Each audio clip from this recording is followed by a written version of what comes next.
Eh ben, bonjour Pierre, merci de Bonjour. me recevoir chez vous à Alphapol, dans la région lyonnaise. Comme on s'est discuté, c'est vrai que je voulais vous interviewer vraiment pour voir ce que vous pouviez apporter dans une prise en charge de l'arthrose. Donc, pour rappeler, moi je fais des prises en charge pour l'arthrose vraiment complètes et la magnétothérapie que je recommande depuis vraiment des années fait vraiment partie de ma prise en charge totale. Ah, je savais pas. Et du coup, c'est pour ça que je suis là pour vraiment un peu plus parler de ce que peut apporter du coup la magnétothérapie, qui sont, vous allez nous le dire, vraiment l'utilisation des aimants à un point de vue thérapeutique. Donc, voilà, dites-nous en plus un peu sur vous, votre société, comment ça s'est passé, et puis on vous écoute. Très bien. Donc, historiquement, pardon, j'ai fait des études sur la pollution électromagnétique. D'accord. Donc, c'est un peu l'inverse de la magnétothérapie parce que c'est le côté obscur et le côté Ouais, bien sûr. lumineux de la force, si Ouais. on peut dire. Et donc, familialement parlant, on avait, enfin, par mon père, on avait des problèmes de calcul rénaux. Il a été opéré une dizaine de fois. Et moi, je commençais à avoir des déperditions laiteuses de calcium et Ah, de d'accord. magnésium, enfin de minéraux dans les urines. Et je me suis posé la question de savoir si je pourrais éviter de suivre le même chemin que lui, même s'il y a eu des gros progrès au niveau Bien chirurgie, évidemment. etc., etc.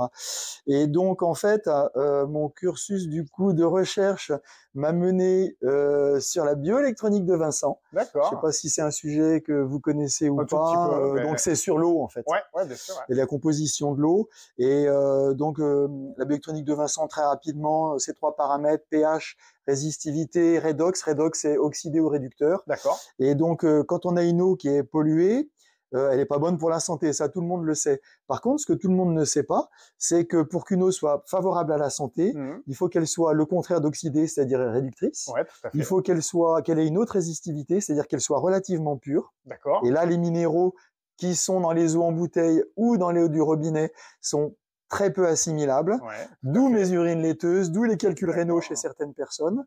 Et puis le troisième paramètre, c'est le pH. Bon, là, il faut un pH relativement équilibré. Donc voilà, très D'accord. rapidement. En fait, depuis ce jour-là, donc j'ai consommé que des eaux style Montroucous, Ouais, Rosé bien de la sûr. Ouais. Reine, Ouais. Montcalm, D'accord. etc. Et puis très rapidement, j'en ai eu marre. Donc j'ai acheté un osmoseur aux États-Unis. D'accord. Et puis petit à petit, de fil Là, en on est aiguille, dans les quelles années à peu près pour ça? j'avais une vingtaine d'années, D'accord. donc c'était dans les années 80, D'accord. Ok. puisque j'ai 65 ans D'accord. depuis 2 jours. Ok. Bon, bah super. Et je savais pas. Donc, Voilà. en même temps, c'est la première fois qu'on se voit. Bah, je suis un peu Oui, pareil, c'est-à-dire que moi, je me suis spécialisé dans l'arthrose parce que justement, j'ai eu de l'arthrose qui a commencé à l'âge de mes 15 ans et j'en ai 43. Donc, effectivement, c'est aussi pour ça. Pour le coup, on a un peu le même cursus, pas dans la même spécialité, effectivement. Moi, j'ai mais commencé les voilà. problèmes urinaires ou disons de déperdition de minéraux plutôt vers 18-20 D'accord. ans à peu Ok. près. Ok.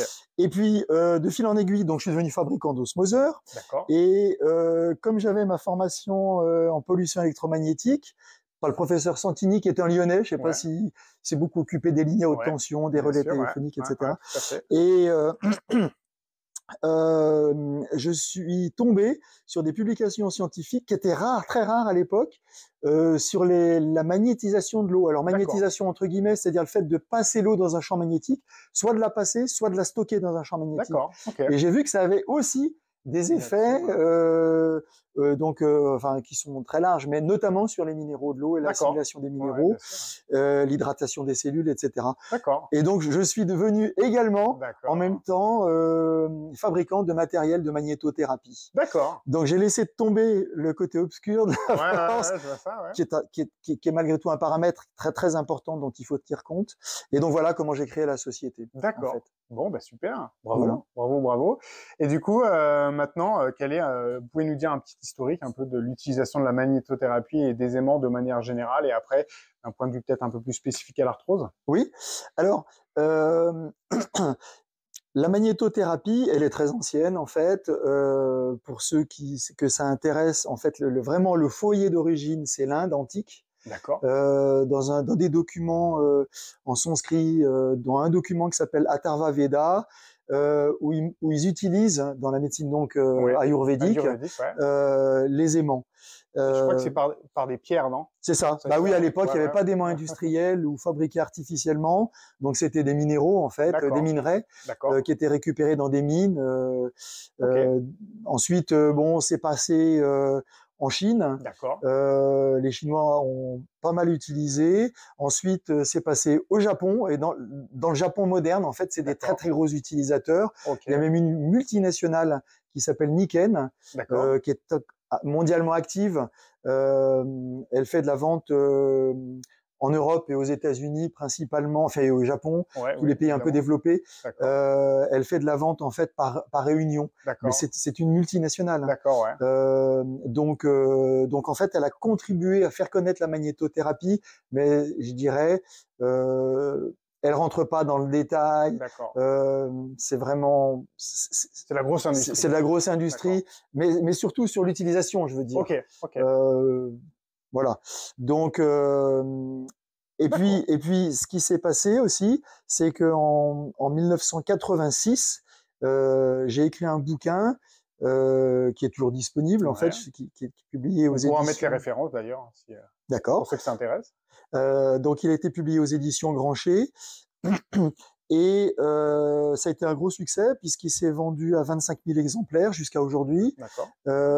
Ensuite, j'ai eu énormément de courriers de lecteurs. À l'époque, il n'y avait pas Internet. Ouais, ça doit être un Et peu plus long. donc, j'ai fait un deuxième fascicule qui répondait aux questions des lecteurs. Et D'accord, lui, il s'est encore plus vendu. Bon, alors lui, par contre, il fait 70 pages. d'accord, Il s'est vendu à 30 000 exemplaires. Et donc, ça m'a permis d'être connu. Et du coup, j'ai eu des contacts un petit peu, d'accord. voilà. Ce que j'ai oublié de dire aussi en présentation, c'est que comme j'ai la double nationalité franco-britannique, ce bouquin s'est lu à l'étranger, en fait. D'accord. Et du coup, j'ai eu des contacts un petit peu avec des équipes. Aujourd'hui, j'ai des contacts avec des équipes sur les 5 continents, l'Australie, la Donc, vous Chine. savez tout ce qui se passe, quoi. Ouais, vraiment, D'accord. vraiment, vraiment. Et donc aujourd'hui, Et on va le voir. Ouais. j'ai reçu, enfin ou hier, j'ai reçu la Ouais, ça, dernière c'est étude vraiment, qui date d'il y a 4 jours, qui est une synthèse où il parle notamment de l'arthrose. bah, c'est génial, ouais, comme quoi. Hein, comme... Et on nous a entendu des fois. On croit à ce qu'on veut, mais peut-être là où ils nous ont entendu. Et ça est paru juste avant qu'on se voit, donc c'est très bien.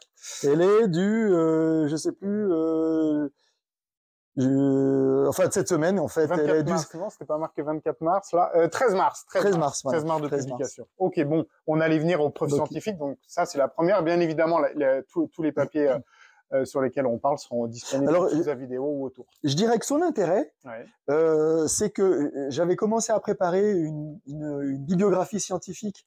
C'est pas la peine, puisqu'ils ont fait le boulot. D'accord, bon, bah, super, ils ont tout résumé pour nous. Donc voilà, il suffit. Alors évidemment, elle est en anglais. Hein, toutes les publications scientifiques aujourd'hui, donc que ça soit en physique, chimie, médecine, etc., Ouais, c'est oui, tout en bien anglais. sûr. D'accord. Bon, ça c'est pas un problème de la traduction, mais ok, bon, bah très bien. Donc les preuves scientifiques sur les douleurs, hein, vous parliez du pôle S, vous pouvez se centrer sur le pôle S. Alors le pôle S, c'est le pôle sud. Hein. D'accord. Okay. Donc en fait, effectivement, oui, ce que je peux peut-être rajouter quand même une petite insertion supplémentaire, parce que j'ai parlé surtout de l'Extrême-Orient en fait, et en Occident, on avait Paracels, donc au Moyen Âge, qui était bon à l'époque, c'était un peu tout mélangé, l'alchimie, etc. Quand on était savant, on était savant. Ouais, c'est ça, c'était ce qu'ils appellent des polymathes aujourd'hui. Et donc en fait, il a beaucoup utilisé les aimants, il a même écrit un petit traité. On n'est pas sûr que ce soit vraiment lui l'auteur. En tout cas, bon, aujourd'hui, il est référencé sous son nom. C'était peut-être un de ses élèves, on ne sait pas trop. Bien, Et donc, en fait, le point très intéressant, c'est que c'est le premier en Occident à avoir parlé du pôle sud et du pôle nord, avec leurs effets spécifiques. Et à l'époque, il appelait ça le dos et le ventre, en fait. Alors, on n'arrive pas vraiment à bien comprendre si le dos c'était le sud ou le nord, mais bon, il avait vu qu'il y avait des différences entre le pôle sud et le pôle nord, exactement.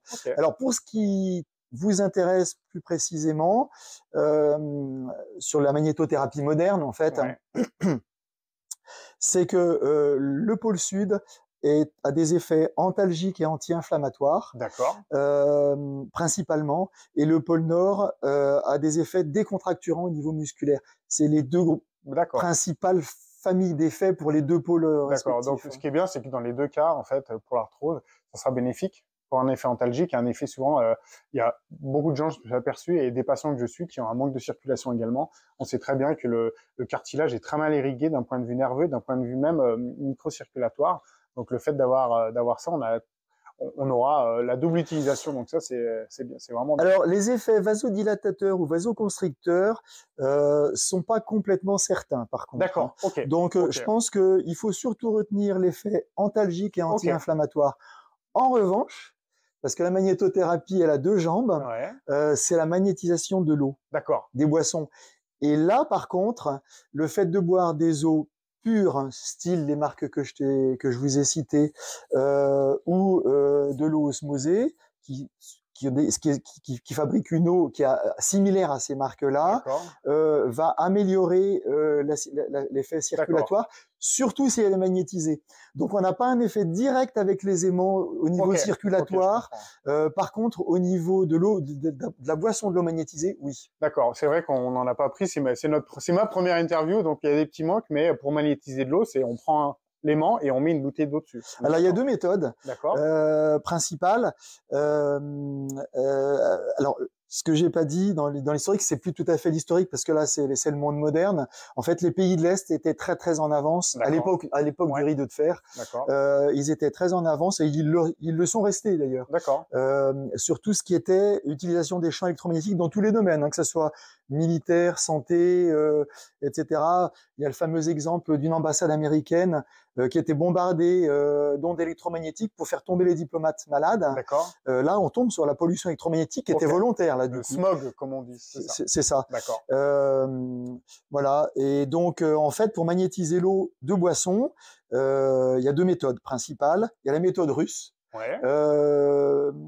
qui est de faire circuler l'eau dans un champ magnétique. Et puis, il y a la méthode, je dirais, ancestrale, indienne, japonaise, etc., ou chinoise, qui est de prendre un volume d'eau et de mettre ce volume d'eau entre deux aimants. Pôle sud et pôle nord. Parce qu'on pourra éventuellement approfondir, mais ça va peut-être devenir un petit peu trop technique. Après, on peut rentrer dans le détail et avoir des effets différents selon qu'on utilise une eau mise entre deux pôles sud, entre deux pôles nord ou entre un sud et un nord. Je rentre pas dans le détail. C'est un peu comme le yin et yang. Au début, il faut un peu équilibrer pour être sûr. Oui, je dirais qu'au quotidien, on boit de l'eau, ce qu'on appelle mix, c'est-à-dire magnétisée par un nord et un sud. Voilà. Petit point important, il faut toujours que les aimants soient dimensionnés par rapport au volume du contenant. Si vous voulez magnétiser un verre, bon, généralement, on magnétise pas un verre parce que c'est trop rébarbatif de magnétiser verre par verre.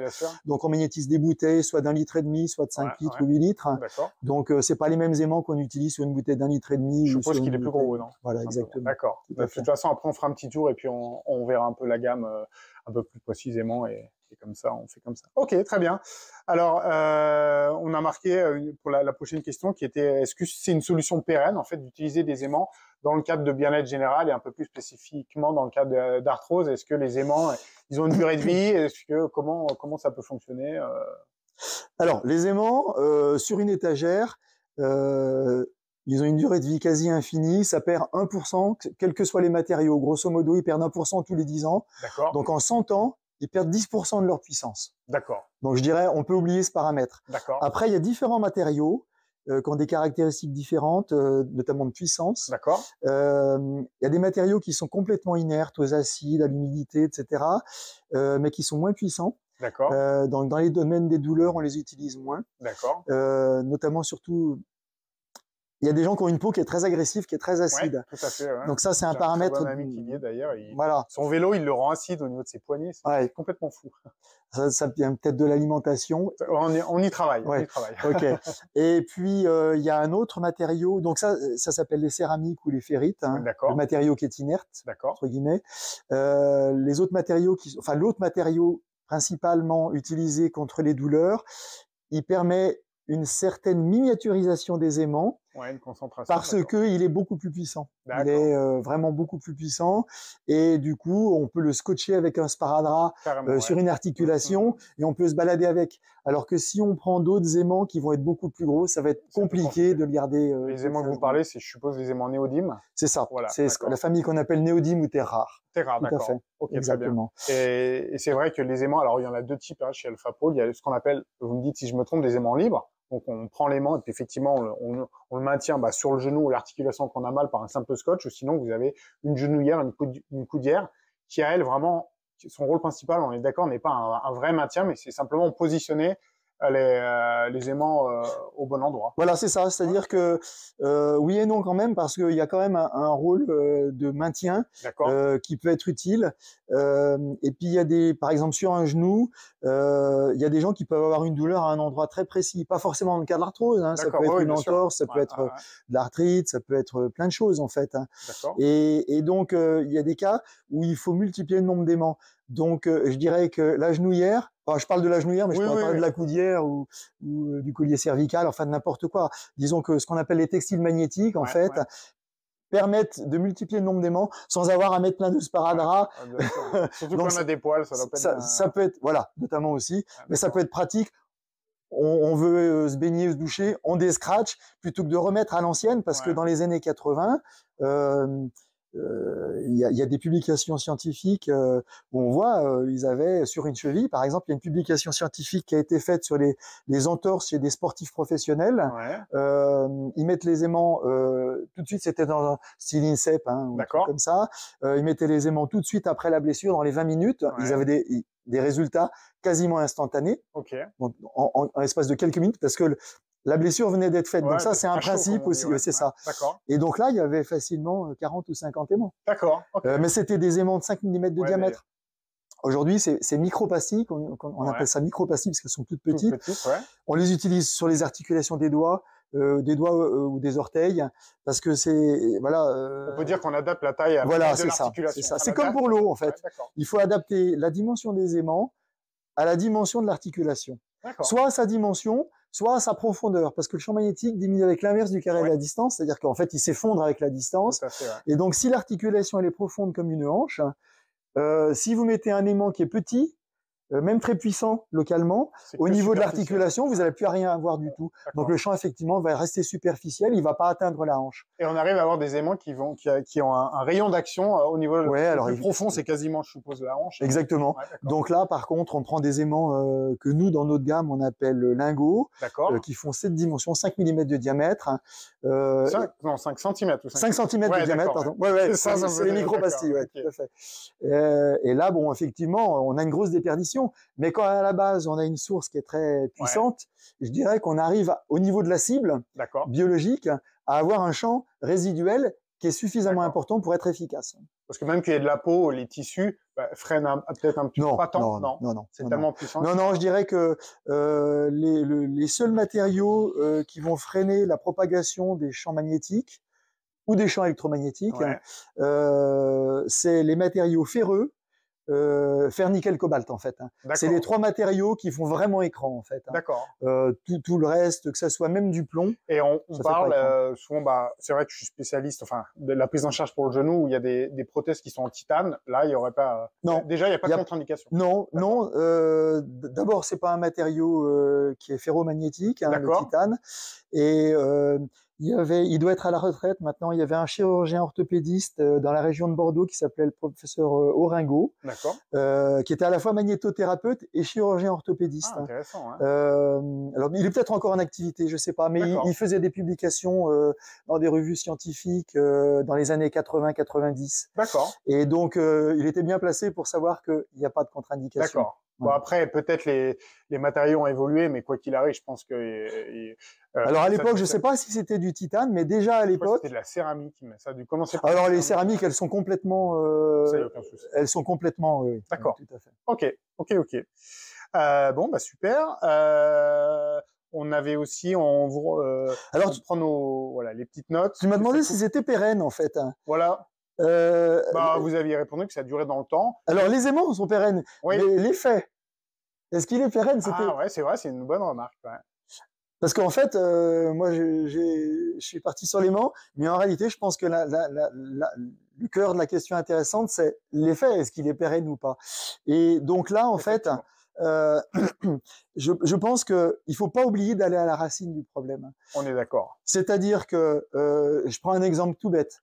Si quelqu'un est insomniaque parce qu'il boit trop de café et que vous lui donnez des médicaments pour dormir, ça serait quand même mieux que déjà il aille à la source et qu'il boive peut-être moins de café et peut-être plutôt dans la journée plutôt que le soir. Hein. Bah, dans le cas du genou, ça serait les gens qui prennent du Doliprane et qui veulent pas régler. Alors dans le cas du genou, je pense que c'est inflammatoire. Je pense que dans le cas du genou, le problème, en fait, pour parler de la racine, c'est pas le Doliprane. En fait, la racine, ça va être l'alimentation. Oui, tout à fait. L'eau. Parce que l'eau du robinet, notamment qui contient du chlore, elle est pro-inflammatoire. Exactement. Puisque le chlore est un oxydant, c'est comme ça qu'il tue les bactéries qui sont dans l'eau. Donc en fait, il tue les bactéries par oxydation. Le problème, c'est que quand vous buvez cette eau qui est oxydante, hein, elle est oxydée déjà, et puis elle est mauvaise pour le microbiote. Hein.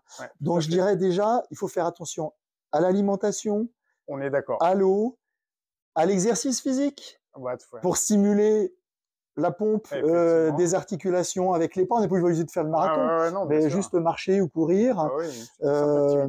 Voilà. Puis après, l'état de l'intestin aussi. Enfin bref. Tout à fait. Comme on disait, la magnétothérapie aide. Il ne faut pas qu'elle soit toute seule. Exactement. Parce que si vous continuez à avoir des phénomènes qui sont inflammatoires, enfin qui entretiennent la cause, qui causent en fait. Alors la magnétothérapie va être moins efficace. Ah mais non, c'est sûr. De toute façon, dans l'arthrose, la plupart du temps, la principale cause c'est le mode de vie. Donc si on se dit la magnétothérapie est une baguette magique, non, déjà c'est non. Ça peut soutenir, mais elle aura d'autant plus d'efficacité dans le cas de quelque chose qui est global, comme dans beaucoup de pathologies d'ailleurs. Ce qu'on peut peut-être ajouter aussi, c'est la génétique et l'épigénétique, sachant que justement, quand on a un style de vie qui est adéquat, on va pas déclencher les paramètres génétiques, en tout cas on a beaucoup moins de chances de les déclencher. Et puis un dernier paramètre, c'est la pollution électromagnétique. On sait que ça joue également sur les problèmes osseux. D'accord. Très bien. Vous parliez de l'eau, j'avais entendu ça, est-ce que vous confirmez ou pas? Si on n'a pas le choix, simplement faire couler de l'eau dans un verre et attendre quelques minutes pour que le chlore s'enlève, est-ce que c'est un mythe ou pas? C'est mieux que rien. C'est mieux que rien parce que vous allez faire évaporer le chlore. Alors ça va pas être quelques minutes, hein, c'est plusieurs heures quand même. Ah d'accord, ok. Et le fait de secouer, est-ce que peut... Non, ça va pas. Simplement qu'à l'air libre. Ouais, il faut plusieurs heures pour évaporer le chlore. D'accord. Ou alors, sinon, vous la chauffez. Et si chaque fois que vous avez besoin d'eau froide pour boire un verre, il faut la chauffer. Il y a des gens qui me disent, je la fais bouillir. Alors en fait, faire bouillir l'eau, ça n'a pas tellement d'intérêt. Ça peut avoir de l'intérêt si c'est du camping en survie, etc. parce que ça va tuer les bactéries. À ce moment-là, il faut la faire bouillir 20 minutes. Ça va pas la dépolluer chimiquement parlant. Bien sûr. Et puis ça a un autre inconvénient, c'est que tous les polluants chimiques qui ne sont pas volatiles, alors le chlore est volatile, mais tous ceux qui sont pas volatiles, si vous faites bouillir 20 minutes, il faut les concentrer. Donc, par exemple, si vous avez des nitrates ou des nitrites, c'est pas volatile. Donc, vous risquez de passer le seuil en fait des 50 mg, par exemple, qui est le seuil de l'eau du robinet. En fait. D'accord, ok. Donc, sachant que 50 mg par litre, il faut pas donner ça à un bébé, parce que le bébé, lui, son seuil, c'est 10 mg par litre. Donc, l'eau est faite est très très importante. Et contrairement à ce que certaines personnes disent, qui connaissent mal leur sujet, le fait de magnétiser l'eau ne va pas dépolluer l'eau. Donc, si vous avez des nitrates dans l'eau, du nitrate, c'est autre chose, hein, ça va pas dépolluer l'eau. Alors, par contre, il y a un effet dégazant. Donc, il se peut. Alors, ça a été mesuré sur le gaz carbonique et l'oxygène. Il se peut que ça fonctionne également sur le chlore gazeux. Ça, j'ai pas souvenir parce que j'ai une dizaine de milliers de publications scientifiques. Hein. Donc, j'ai pas toute la base de données en tête. C'est dans mon ordinateur. Quand j'ai besoin d'un sujet précis, je tape dans ma base de données et je le sors. Mais j'ai pas souvenir d'une étude sur le chlore. Mais il faut pas compter là-dessus. En fait. D'accord. Le mieux, c'est vraiment de choisir une bonne qualité d'eau. Oui. D'accord. Ok. Très bien. Alors, la question d'après, c'était est-ce aussi efficace sur les douleurs aiguës que chroniques? Alors, la réponse est oui et non. Je suis pas normand, mais en fait, on parlait tout à l'heure des entorses sur les sportifs. Là, il venait de se faire l'entorse, les aimants étaient posés dans les minutes qui suivaient. Sûr, Là, c'est vraiment... alors, sur les entorses, un peu presque l'effet coupe-feu que pourrait avoir un magnétiseur ou un rebooteux. Voilà. Alors, c'est en fait plus vous tardez à utiliser les aimants, plus l'effet va prendre du temps et plus il va être compliqué, plus vous augmentez le risque d'échec. Parce qu'en plus l'inflammation c'est plus installé en plus. Bah oui, et puis une fois que l'inflammation elle s'installe, elle va dégrader les tissus, donc elle va dégrader. On pourrait prendre l'exemple d'une brûlure si on attend à mettre dans l'eau froide, plus ça avance. Plus exactement. Donc c'est la même chose. Hein. Okay. Donc oui, c'est efficace à la fois sur les problèmes aigus et chroniques. D'accord. Ok. Bon, bah très bien. On est d'accord qu'il n'y a pas de durée limitée. On peut très bien la genouillère la mettre toute la nuit. Tout à fait. Et d'ailleurs sur les problèmes articulaires, ça c'est les travaux du professeur Baron, qui était d'ailleurs vraiment le spécialiste en France. Bon, il est décédé maintenant, mais il y a quelques années, il y avait une seule fac en France de médecine qui enseignait la magnétothérapie. C'était la faculté de médecine de Paris 13 en fait, hein, où il était responsable de l'enseignement de la magnétothérapie. Et il a fait des recherches, enfin des analyses biologiques sanguines notamment pour voir l'effet du pôle sud, du pôle nord, etc. Et il a vu que, notamment sur tous les paramètres inflammatoires au niveau sanguin, il y avait des effets qu'on arrivait à voir avec le pôle sud et pas avec le pôle nord. D'accord. Et donc j'ai perdu le fil de ma pensée. C'était quoi ta question? Non, on parlait. Si, sur le long terme. C'est sur le long terme, oui. Les actions qu'on pouvait avoir. Moi, je parlais de la genouillère qu'on peut laisser toute la nuit. Ouais. Effectivement. Alors justement, ce qu'il a noté, ainsi que tous les gens comme le professeur Oringo, etc., c'était que les meilleurs effets en magnétothérapie, on les a en portant les aimants 24 heures sur 24. Ah d'accord. Okay. Alors quand je dis 24 heures sur 24, c'est pas une obligation, bien sûr. Mais en les portant le maximum possible. En tout cas, ce qui est sûr, c'est que comme c'est des aimants en néodyme, il faut les enlever quand on prend un bain ou une douche. D'accord. Voilà. Parce que, comme on disait tout à l'heure, ils sont moins résistants à l'oxydation. Voilà. Bah, disons que, ouais, c'est ça. Alors, chaud et froid, non, pas spécialement, mais l'humidité et l'acidité, en fait. D'accord. Okay. Et, par contre, donc, on les remet, si possible, la nuit et la journée. Et les effets peuvent être très, très longs. J'ai souvenir d'une étude française, donc en français, où la personne avait une dégradation de son cartilage et elle a réussi, preuve à l'appui, c'est-à-dire radiographie à l'appui, d'avoir une reconstitution du cartilage. Ah ouais, alors malheureusement, c'est pas un cas qui est très courant, mais c'est un cas qu'on peut arriver à obtenir. Et là, ça a pris 9 mois. D'accord. Bah ça pourrait être intéressant d'avoir la publication qu'on mettra parce que là, ça va intéresser du monde. Alors à l'époque, il n'y avait pas Internet. C'est une publication papier, donc je l'ai pas dans ma base de données. Il faudra que je la scanne et je te l'enverrai. Ouais. Ok. Très bien. C'était peut-être d'ailleurs Oringo, je me souviens pas. Okay. Mais en tout cas, c'était toute cette équipe, Oringo, Baron, etc. Okay. Baron était, outre professeur de médecine à Paris 13, il était directeur de recherche au CNRS. D'accord. Donc c'était vraiment un scientifique de pointe. Et depuis, est-ce que une autre université aurait repris l'enseignement de la magnéto Non, il y a des milieux des centres hospitaliers qui les utilisent, mais ça dépend vraiment des médecins. Ouais, des chefs de service. Ouais, c'est ça. Ouais, voilà, exactement. Ok. Bon, bah super. En tout cas, en France. Là, ce que je te dis, ce que je vous dis, c'est en France. Ah ouais, bien sûr, pas de souci. Après, il y avait une autre question, c'est peut-on utiliser les aimants en prenant déjà un traitement oral local, qui soit allopathique ou alternatif, comme on dit? Est-ce que Alors, oui. Déjà, ce qu'on peut peut-être dire, c'est que les aimants ont une certaine innocuité en fait. Hein. Ouais. Primum nocere, ça, les médecins, quand ils prêtent serment d'Hippocrate, c'est un de leurs points de repère. Enfin, ils essaient toujours d'avoir un traitement qui nuit le moins possible. Là, justement, avec les aimants, on n'a pas les problèmes digestifs que créent les antalgiques, etc., les anti-inflammatoires. Donc ça, c'est un point important.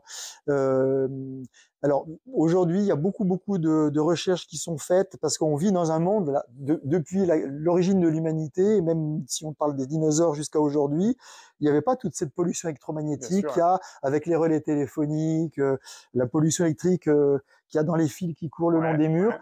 Là, imaginons que mon lit soit là, la tête de lit est là. Si j'ai une prise de chaque côté, même si rien n'est branché sur les prises, vous avez le fil qui est sous tension dans le mur, qui va rayonner du 50 Hz ou du 60 Hz selon les pays. Constamment, la tête étant à 15 ou 20 cm du mur, vous avez l'hypophyse, etc., qui sont dans ce champ en permanence. Et ça joue vraiment beaucoup. D'accord.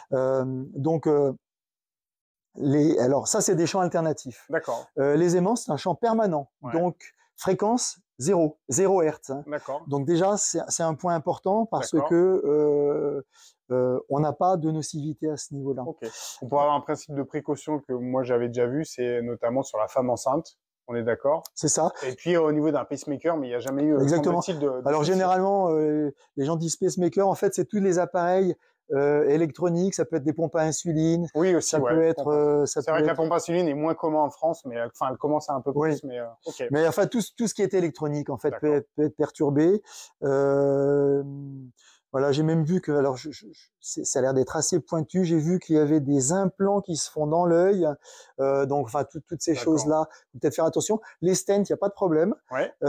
C'est pas électronique, hein, c'est juste, c'est un peu comme les prothèses en titane. En fait. D'accord. Ok. Voilà.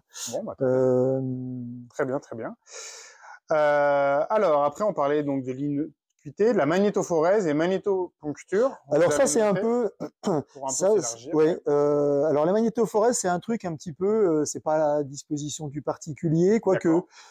Enfin, à mon avis, il vaut mieux pas trop essayer sans trop connaître son sujet. La magnétophorèse, c'est le fait de favoriser le passage de molécules à travers la peau. Donc, vous savez, les patchs. Alors, il y a des patchs qui sont très utilisés, notamment, par exemple, pour arrêter de fumer, avec les patchs nicotiniques. Bon, maintenant, il y a beaucoup de patchs, en fait, dans différents domaines. Tout à fait. Donc, en fait, le fait d'appliquer un aimant au niveau du patch va favoriser... la perméabilité. Va favoriser le passage. Après, ça dépend des molécules. Donc, il peut y avoir au contraire un effet freinant. Bien sûr, donc, bon, voilà. Sachez que si c'est à certaines personnes qui sont intéressées, on peut, des chercheurs ou des médecins, des praticiens, on peut avoir un effet augmentatif, je sais pas comment on dit, accélérateur du passage. Donc ça, c'est un petit peu, c'est un peu spécifique, c'est un peu une niche de pointe. Par contre, vous me demandiez sur les techniques autres, simultanées. Oui, alors là, il y a vraiment, on peut y aller. Je dirais même, dans 80% des cas, il y a des effets de synergie. Alors, je pense par exemple à l'acupuncture. En Chine et au Japon, ils utilisent souvent l'acupuncture et la magnétothérapie en même temps. Soit des aiguilles qui sont magnétisées. Déjà, Ils utilisent le sud pour disperser et le nord pour stimuler. Donc voilà encore un effet différent des deux pôles. Il y a un autre domaine, par exemple dans le domaine de la cancérologie, là c'est un petit peu aussi un effet niche, mais enfin un sujet de niche. Mais il y a également un renforcement de certaines chimiothérapies. Alors peut-être pas toutes, mais il commence à y avoir en fait beaucoup de publications sur la synergie entre les champs magnétiques permanents et les traitements chimiothérapiques. Moi, j'avais vu une recherche par rapport à ma mère qui a eu un cancer du cerveau, où en fait le problème de la chimio, c'est que par voie orale ou par voie sanguine ne passe pas la barrière hématoméningée. Et en fait, pour la rendre perméable, c'est aux États-Unis où justement ils appliquent un casque qui émet une fréquence particulière qui augmenterait un tout petit peu, semble-t-il, la perméabilité et permettrait alors à la molécule de chimio de passer. Alors là, c'est pas de la magnétothérapie, c'est de la magnétothérapie pulsée. Pulsée, oui, avec voilà. Avec de l'électricité. Mais par contre, tout en restant dans le domaine des aimants, c'est un domaine qui est très très très en pointe et en développement, mais vraiment même en France. C'est les nanoparticules magnétiques. Ce qu'ils font, c'est que c'est des chimiothérapies ciblées. C'est-à-dire que ils prennent une molécule de chimiothérapie sur laquelle ils greffent des nanoparticules sensibles au champ magnétique des aimants. Alors, je dis n'importe quoi. Admettons que cette personne ait un cancer de l'estomac ou du foie. Donc, ils vont injecter cette chimiothérapie à la personne, mais comme ces particules de chimiothérapie sont sensibles au champ magnétique, ils vont appliquer un aimant localement au niveau du foie ou de l'estomac. Qui les rendra hyperactifs, si on peut dire presque. Qui va pas les rendre hyperactifs, mais qui va les concentrer. Ah, d'accord. C'est-à-dire qu'au lieu de se répartir dans tout le corps avec la circulation, bon, elles vont commencer par tourner un petit peu partout. Évidemment, mais avec les minutes qui passent, elles vont être attirées par l'aimant et elles vont se concentrer au niveau de la tumeur.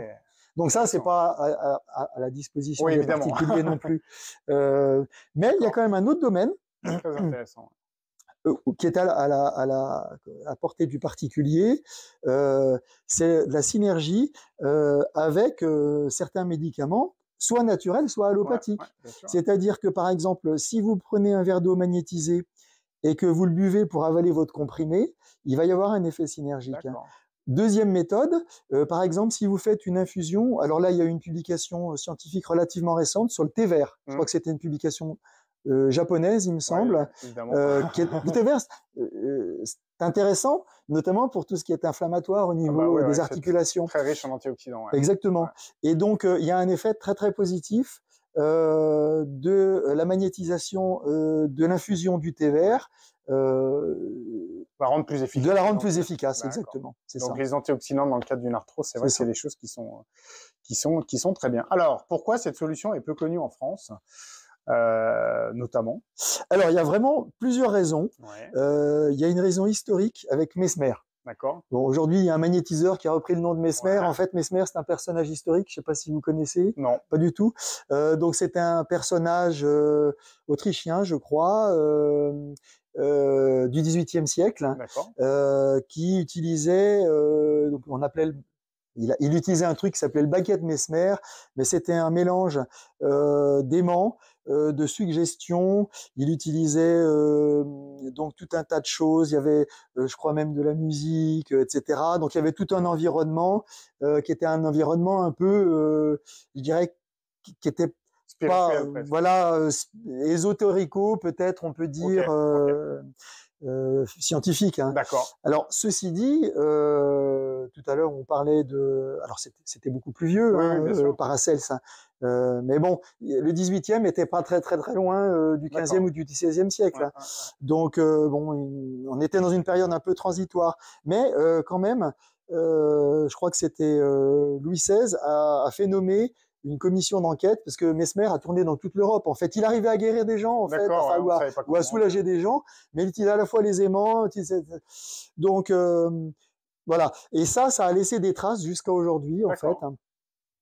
Alors que aujourd'hui, mais vraiment, il y a des études qui sortent toutes les semaines. Vous voyez les études qui viennent de paraître cette semaine, mais vraiment.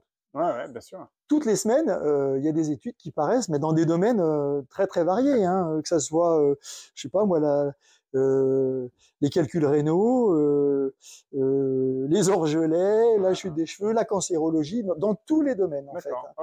Ça n'arrête pas en fait, c'est un flux continu. D'ailleurs, il y a même eu un chercheur qui s'est amusé à faire les statistiques. Et on voit c'est une courbe exponentielle en fait depuis une vingtaine ou une trentaine d'années. Moi, quand j'ai écrit mon bouquin en 96, j'avais à peu près 100 à 150 études que j'ai référencées à la fin du bouquin. Qui me permettent une petite publicité en français. C'est sûr. Est-ce que c'est toujours? Je pense que oui. Le seul bouquin de magnétothérapie qui donnait des références scientifiques, parce que qui les citait quoi. Ouais. Non, mais non seulement qui les citait, mais qui s'appuyait sur des bases solides. Parce que dans ce domaine-là, vous avez des gens qui racontent des choses complètement ahurissantes, comme le fait que, par exemple, on peut dépolluer l'eau, par exemple, avec un champ magnétique. Aujourd'hui, je vous le disais, j'ai une base de données qui fait 10 000 publications scientifiques. Hein. Je ne parle pas d'articles grand public, je parle que de publications scientifiques. Donc, si vous voulez, l'aspect historique a vraiment laissé des grosses traces, et surtout en France, parce que c'est, comme je vous disais, c'est Louis XVI qui a fait nommer cette commission. Il y a eu tout un pataquès à l'époque, et donc ça a laissé des traces, surtout en France. Pas du tout dans les pays de l'Est, comme je vous le disais, où la magnétothérapie c'est très développée. C'est vrai que l'utilisation d'aimants est... Alors en Suisse, c'est toutes les médecines douces, ils sont beaucoup plus ouverts. Bon, voilà. Après, il y a d'autres causes. C'était que la magnétothérapie n'est pas enseignée en médecine universitaire en France. N'est plus, mais c'était vraiment un cas. C'était un noyau. C'était une exception, en fait. Il y a une troisième cause, à mon avis, c'est que c'est pas rentable. C'est-à-dire que quand vous allez à la pharmacie, enfin nous, je vois, on a quelques pharmaciens qui sont motivés, mais je pense que la majorité ne sont pas motivés, parce que une boîte d'anti-inflammatoires que vous vendez tous les 15 jours ou tous les mois ou toutes les semaines, c'est beaucoup plus rentable que des aimants qui vont durer plusieurs mois. Une vie, voilà. C'est sûr. C'est dommage parce qu'en plus, on a vu que ça pouvait compléter et rendre plus efficace le traitement. Tout à fait. Et il y a un dernier point qui est très important, c'est que dans toutes ces publications qui sortent, c'est qu'il y a des résultats qui sont négatifs. Bah ouais, c'est bien. Ça prouve aussi que des fois. Ça prouve. Alors déjà, il y a un point qui est, à mon avis, à souligner, c'est que il n'y a pas tout à l'heure, je vous parlais d'une multinationale. C'est la seule multinationale dans le domaine, et puis ils vendent tout un tas de choses. Ils vendent pas que de la magnétothérapie. La fameuse multinationale japonaise. Ouais, Nikken, ouais. Ils financent pas d'études en fait. Ils en ont financé 3 ou 4. Mais toutes ces études qui sortent à flux continu, c'est des milliers d'études en fait. Ouais. Que ce soit soit sur l'eau magnétisée, soit sur l'utilisation directe des aimants, que ce soit sur l'animal ou l'humain d'ailleurs. Sur le mieux-être, il n'y a pas de laboratoire derrière qui finance ces études. C'est des équipes qui font de la recherche fondamentale, mais quand même à visée pratique, mais sans financement en fait. Enfin, sans financement privé, c'est que des financements publics en fait. Donc il n'y a pas de conflit d'intérêts. Oui, bien sûr, parce que Nikken, c'est pareil. Il y a eu un moment dans le curcuma, on en a beaucoup parlé, que beaucoup d'études étaient financées par un des plus gros grossistes. Nikken vend du curcuma? Non. Ah non. Mais en fait, si Nikken venait à payer des études, on peut dire qu'il y a un conflit d'intérêts. Et en fait, dans le curcuma, qui est pareil, qui est une demande qui explose, on en parle, on en voit à toutes les sauces. Et ben à un moment, il y avait eu des journalistes qui ont soulevé que la plupart des études étaient payées indirectement par un des plus gros consortiums, si on peut dire. Toujours se poser la question, même quand c'est noté à la fin de l'étude, parce que parfois c'est noté. Donc ça, c'est un problème. Et en fait, pour en revenir à ce que je vous disais sur cette importante flot d'études qui paraissent, c'est qu'on s'aperçoit en fait qu'il y a beaucoup de chercheurs qui viennent du domaine de la médecine ou de la biologie et qui ignorent beaucoup de bases en électromagnétisme en fait, notamment que le champ s'effondre avec la distance. Donc vous allez avoir des études qui vont prendre des petits aimants sur l'articulation et puis qui vont avoir un résultat négatif. C'est inadapté en fait. Donc c'est sûr que la compréhension de l'étude est presque biaisée parce que si on n'adapte pas la bonne chose, on peut faire dire ce qu'on veut à l'étude. C'est comme si vous faites une étude sur un médicament allopathique et puis que vous respectez pas, que vous mettez un dosage qui est soit trop fort, soit pas assez fort en fait. Donc soit la personne elle va être malade, soit elle va pas avoir d'effet. Donc voilà. Et ça, il y a beaucoup d'études, mais même dans les études à résultats positifs. Donc il y a un petit peu des coups de bol aussi dans ce temps. Faut savoir. Où ils ont utilisé des aimants suffisamment puissants par rapport à la cible pour avoir un effet. Et puis bon, souvent, enfin moi par exemple, dans les années 90. J'étais en contact avec le professeur Néel, qui était prix Nobel. Il m'a félicité en fait pour mon bouquin. Je me suis permis de lui envoyer, et donc il m'a félicité, etc. Puis après on est resté en contact, on a échangé, et il me disait mais non, mais c'est pas possible ce que vous me dites que le pôle sud a un effet différent du pôle nord. C'est physiquement impossible. Et ça, c'est vrai que les physiciens purs ont du mal à le comprendre, et pourtant les biologistes, quand ils savent que ça a un effet et qu'ils recherchent s'il y a un effet différent, eh bien, parfois ils trouvent. Alors parfois, sur certains paramètres, il peut ne pas y avoir d'effet. Mais sur certains paramètres, il y a notamment une Française qui s'appelle Marie-Thérèse Couchard, qui était une biologiste ou une pharmacienne, je sais plus, et elle a fait des profils protéiques sur des analyses sanguines. On voit que avec le pôle sud et le pôle nord, on n'a pas le même effet. Et donc ça, si vous voulez, si les chercheurs l'ignorent, ils passent à côté de certains paramètres intéressants, voire ils peuvent avoir des résultats négatifs. Bien sûr. Donc voilà. Ok, bon, super. Et dernière petite question, si vous avez rien à rajouter, c'est très pratico-pratique, comment bien utiliser les aimants. Alors on a cru comprendre que dès qu'on se fait mal, on peut les appliquer directement. Est-ce qu'on pourrait appliquer par exemple, pour vraiment pratico-pratique, on se fait mal au genou, on met de l'arnica dessus par une crème et on met les aimants, est-ce qu'il y aura un effet, d'après ce que vous dites, il pourrait avoir un effet potentiel, quoi qu'il arrive, là c'est vraiment le plus rapidement. Et puis après, quand on a des pathologies comme l'arthrose qui sont chroniques, on peut en porter vraiment aussi longtemps que... Tout à fait. Là, par exemple, il y a un effet de magnétophorèse, notamment, qui a été constaté par un médecin. Est-ce qu'on peut définir le terme magnétophorèse? Oui, c'est ce dont on parlait tout à l'heure, c'est-à-dire avec les patchs, favoriser la pénétration des molécules à travers la peau. Il y a un médecin...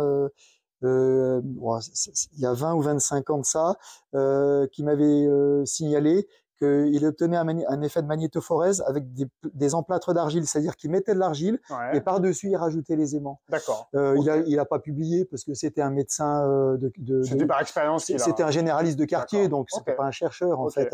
Et donc par expérience, il a constaté qu'il y avait un effet qui était largement augmenté. Donc sur l'utilisation des aimants, oui, l'arnica, on peut penser qu'il va y avoir un effet augmentatif. Donc ça c'est pas du tout. Et puis si vous prenez, moi je sais pas, justement du curcuma comme vous disiez, je crois qu'il y a une publication plus sur curcuma. Il doit bien en avoir une. Je sais qu'il y en a une sur le ginkgo biloba. Il me semble que le curcuma, je suis pas sûr, mais faudra vérifier. Mais très très souvent il y a des effets de synergie en fait. D'accord. Bon, ce qu'on peut peut-être ajouter quand même une dernière chose, c'est que les aimants en néodyme qu'on utilise sur les douleurs, donc l'arthrose, l'arthrite, etc., toute cette famille, donc par souci d'efficacité, on utilise des aimants qui sont plus petits, donc on peut se permettre de garder même en faisant du sport. Par exemple, nous on avait Jeanne Longo qui était parmi notre cliente la plus célèbre à l'époque où elle était en activité. Elle les utilisait même pendant ses entraînements. D'accord. Donc c'est des pastilles, et donc bon, on peut tout à fait les mettre pendant l'entraînement. Bon, c'est pas super pour les aimants parce qu'on transpire, etc. Mais bon, c'est pas grave. À ce moment-là, ça devient inconsommable un petit peu parce qu'il s'abîme. Mais justement, pour préserver ce matériau qui est néodyme, parce que le néodyme, il y a un plaquage or qui est fait pour protéger le néodyme de l'agressivité de la sueur et à la fois pour protéger la peau de l'agressivité du néodyme, parce que le néodyme c'est un matériau qui est un peu agressif. Ah, donc dans les deux sens. En fait. Dans les deux sens, c'est vraiment une protection dans les deux sens. Donc cette protection, enfin ce plaquage or, il s'abîme avec l'acidité de la peau. Si on veut justement qu'il dure plus longtemps, ce qu'on peut faire, c'est coller à la surface de l'aimant côté donc qui va être contre la peau, une sorte de sparadrap qu'on appelle, enfin il y a une marque qui est connue qui s'appelle Micropore, il y a d'autres marques. C'est une sorte de papier autocollant, c'est une sorte de sparadrap en fait en papier et qui est très très fin et qui va isoler l'aimant de la peau et de l'acidité de la peau. Donc voilà ce qu'on peut dire peut-être. Et du coup, à partir de quel âge est-ce que sur un nouveau-né, par exemple, qui aurait un problème inflammatoire ou pareil, je suppose il n'y a pas trop d'études, mais sur le papier il n'y aurait pas de. Alors, il y a une peut-être de contre-indication, mais il y a une étude, il y a pas une, mais il y a plusieurs études qui ont été faites en Espagne dans un domaine très très particulier. C'est le domaine de l'épilepsie. Sur l'épilepsie, c'est une équipe notamment à Madrid, mais il y en a 2 ou 3 équipes en Espagne. Ils appliquent des aimants au niveau du cerveau. Donc, alors évidemment, comme c'est des neurologues, ils savent à quel endroit localement la personne fait ses crises d'épilepsie et quelle est la source dans le cerveau, à quel endroit, etc. Et ils le font même sur des enfants d'une douzaine d'années. D'accord. Là, on est dans des aimants et pas comme des aimants permanents. Aimants permanents. Des aimants permanents. Et ouais, donc par exemple sur des problèmes articulaires, par exemple que ça soit infectieux ou traumatique. Voilà, bah comme là je vous pose la question, moi ma fille a souvent au niveau bronchique. Est-ce que là on pourrait appliquer des aimants pour Elle a quel âge? Elle a 5 ans. Ouais. Alors là, je serais un petit peu plus prudent parce que sur les articulations, si vous voulez, on est loin du cœur, des poumons, de l'estomac, de l'intestin, etc. Donc je serais un petit peu plus réservé. D'accord. Moi je pose la question. Voilà. Après, ce qu'on peut faire, alors sur des problèmes articulaires, oui, sans problème, puisque là vous êtes loin des organes ou des yeux, du cerveau, etc. Sur des en dessous de 7 ans, il faut être un peu plus réservé. Après, ce qu'on peut faire sur des plus jeunes, c'est utiliser des aimants qui sont en céramique, qui sont moins puissants. D'accord. Et d'ailleurs, de toute façon, sur ce type de problème, de toute façon, généralement, on n'utilise pas d'aimants en néodyme, on utilise des aimants en céramique. Parce que c'est des champs qui sont plus doux, sur tout ce qui est organes, en fait, et non pas articulaires. On utilise plutôt les aimants en céramique. Pour 2 raisons. Parce que des aimants qui sont gros, qui seraient en néodyme, parce qu'on a besoin d'aimants gros, parce que là, les organes sont beaucoup plus profonds, en fait. Donc, on a besoin d'aimants gros. Et donc, et à la fois avec des champs plus doux. Donc, les 2 paramètres fait qu'on s'oriente, ces 2 paramètres fait qu'on a besoin d'aimants en céramique, en fait. Et donc là, à ce moment-là, ce qu'on peut faire, c'est prendre des aimants qui sont sous-dimensionnés par rapport au volume d'un enfant, et puis peut-être avec des séances très limitées. Ok. Bon, bah très bien, super, vous nous avez bien aidé là-dessus. Donc on l'a vu, vous avez écrit des livres, vous avez écrit plein de choses. Donc la société Alpha Pole vend des aimants, on est autour de Grenoble. De Grenoble. Grenoble, de Lyon. Chez moi, pardon. On n'est pas très loin. On n'est pas très loin. On n'est pas loin. En tout cas, merci de m'avoir reçu. Vous voulez rajouter quelque chose ou pas? Ben oui, puisque vous êtes de Grenoble, j'y pensais plus. Le professeur Néel, en fait, a créé. Je peux rajouter une anecdote? Bah, bien sûr. Hein. Donc il est né dans les années 1905, quelque chose comme ça. Hein. Il est décédé à l'âge de 94 ou 96 ans. Donc pendant la Deuxième Guerre mondiale, en fait, il a eu son prix Nobel dans les années 70. D'accord. Donc pour ses recherches et ses découvertes dans le domaine des champs magnétiques permanents et des matériaux magnétiques. Et en fait, pendant la guerre, il a mis au point, en fait, les Allemands avaient des mines magnétiques, et il a mis au point un système pour démagnétiser les bateaux de guerre français. Donc c'était une espèce de grande bobine de la dimension d'un bateau en fait, de guerre, ou que ce soit un petit ou un gros, pour démagnétiser les coques en fait. Hein. Et de cette façon-là, les bateaux émettaient un champ beaucoup plus faible et ne déclenchait plus les mines magnétiques. Hein. Et il a été décoré par le général de Gaulle, etc. Et il a créé le centre de recherche nucléaire et magnétique de Grenoble. Alors ils ont changé de nom hein, il y a quelques années maintenant, mais donc c'est le professeur Néel qui est à la base de ça, évidemment avec l'appui du général de Gaulle, puisqu'il a eu le prix Nobel, etc. Voilà. Donc une petite anecdote sur Grenoble et le magnétisme. On sort un peu de la santé, mais c'est toujours intéressant. Oui, mais ça a sauvé beaucoup de vies quand même. Ça a sauvé, en fait, il y avait un calcul qui avait été fait, des centaines ou des milliers de vies, je me souviens plus. Hein. Voilà. Et il est né à Lyon. Et j'ai demandé à la mairie de Lyon, si la mairie regarde, vous devriez peut-être au moins mettre une plaque sur la maison de naissance, à défaut de avoir un nom de rue. Ils m'ont répondu qu'ils allaient réfléchir. D'accord. Bon, bah, très bien. En tout cas, merci pour votre accueil. Et puis, au plaisir de refaire une interview si des personnes le demandent. Et s'il y a des nouveautés aussi, on ne manquera pas de regarder tout ça. À votre disposition. Eh ben, merci.